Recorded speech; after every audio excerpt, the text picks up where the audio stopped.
Yeah. So it ended up turning into like a 4 Tide Pod situation. I just had to throw all the underwear away. What are you doing in my fridge? Oh, how you been? How's work going? No, I've had a pretty shitty week too. Yeah. Tell me what's been going on. Mm-hmm. Oh. Mm-hmm. Yeah. Well, if they don't understand how great you are, then that's their loss, because I think you're magnificent. Yeah. Mm-hmm. Yeah. I think you're brilliant, and you got a great ass. What'd they say? They don't know you then. They don't know you like I know you.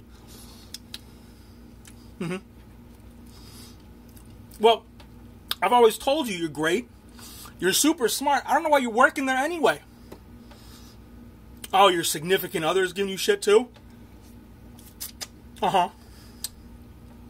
I always said they never saw the value in you. The value you bring to them is more than anybody else has ever brought to their lives. I don't see why they're not cherishing you. Yeah.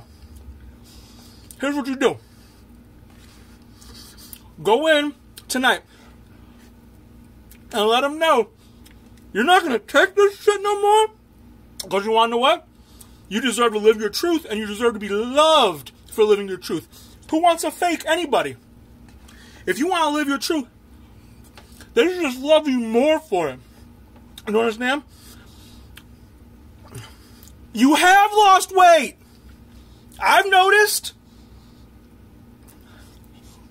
Yeah. Okay, well, I need to lose a little bit of weight too, but you know what? I think I still deserve love. Yeah. How about this? Why don't you come over tomorrow? I'll bake us up a couple pot pies. We'll watch a movie. We'll chat together.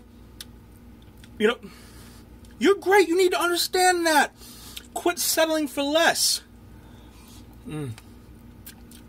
Uh-huh. Expect the disrespect that you accept. You understand me? You go in there tomorrow to work and tell them, fuck this! You give me a raise because I deserve it. And then you go home, you say, hey, guess what? Guess what, baby? All this is off limits until you start giving me the love, trust, and attention that I desire. Right? Text me tomorrow. Tell me how it goes, okay? Will do. Love you.